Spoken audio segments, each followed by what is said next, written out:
Hello, everybody, and welcome to part one of your first distance lecture on intercultural exchange in ancient Mediterranean art. So I want to open here just with the map of the Roman Empire that shows the extent of Roman territory under Emperor Trajan, who was the ruler right before the Roman Empire reached its greatest extent under Emperor Hadrian around 130 CE. So as you can see, the Roman Empire is massive in its own way, a little bit further west, of course, than we saw with the Hellenistic empires that we will also be visiting today.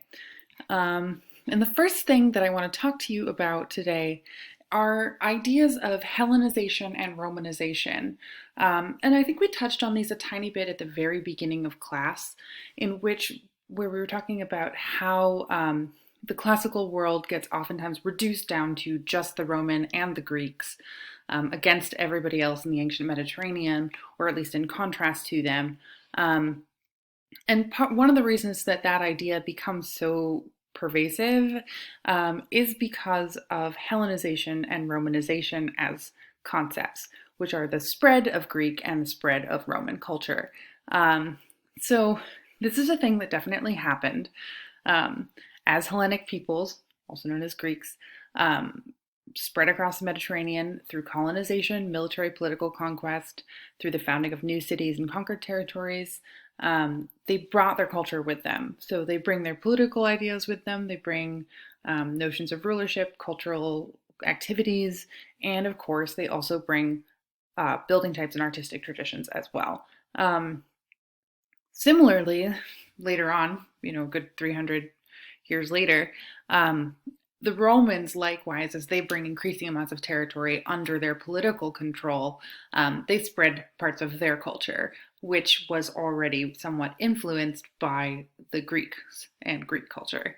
So we have this sort of, if you remember the slide from our first lecture where you see all these crazy strands going together over time, that's what we're seeing here. So the Romans, when they are then spreading their culture has already drawn upon so many others leading up to that point. So the term Romanization in particular was coined by Theodore Mommsen in 1885. And he used it to describe what he saw as a social advancement that would occur whenever a local or native population came in contact with the Romans. So he adopted this sort of imperialist view that Romanization was improvement, becoming more like the ancient Romans with their stone theaters and their temples and colonnades. All of that was for the good and led to the betterment of society.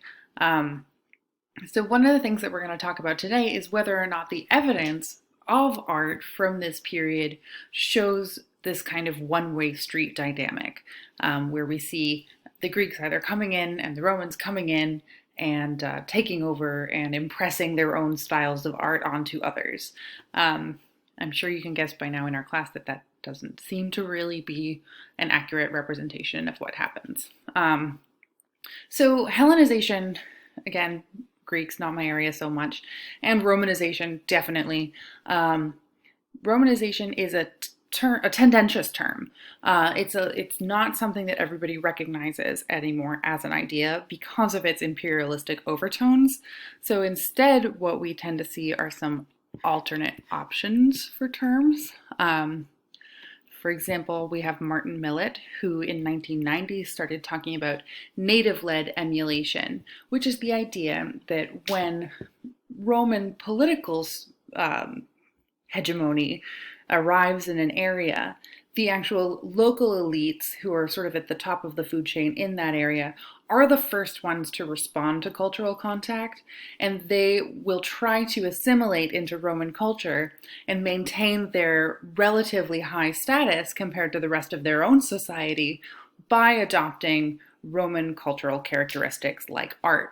So you may see someone who had come from a prominent family in Gaul, modern-day France, who would then adopt a Roman style in creating a statue of themselves in order to show their affiliation with the Roman elites and sort of their status both as a new member of Roman society and also still as the top of their own society.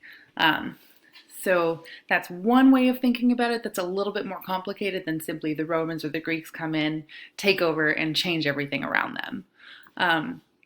Another way of thinking about it comes from author Greg Wolfe, and he's starting to talk about the fact that cultural contact is differentiated based on local conditions. So he says there is no such thing as Romanization. We can't even talk about it as a general term because in every single case, this process is going to go differently based on the local conditions of where we are. So that's another sort of challenge to the idea of this imperialist view of Romanization as per Theodore Mommsen that we saw. Yet another idea is Jane Webster's, and she uses the term creolization, which is, again, a term that a lot of people have rejected due to its own overtones.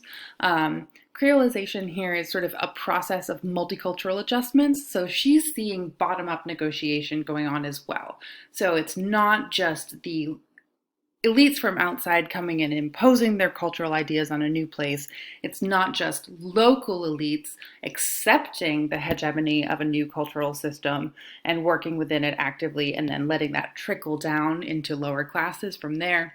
It's also people from the lower strata of society, all of this in scare quotes, of course, working upwards to sort of change the Roman style just as much as their own local styles are being changed by Roman contact. So you get sort of a much more dynamic relationship going on through something like creolization than you do through a straight Romanization model.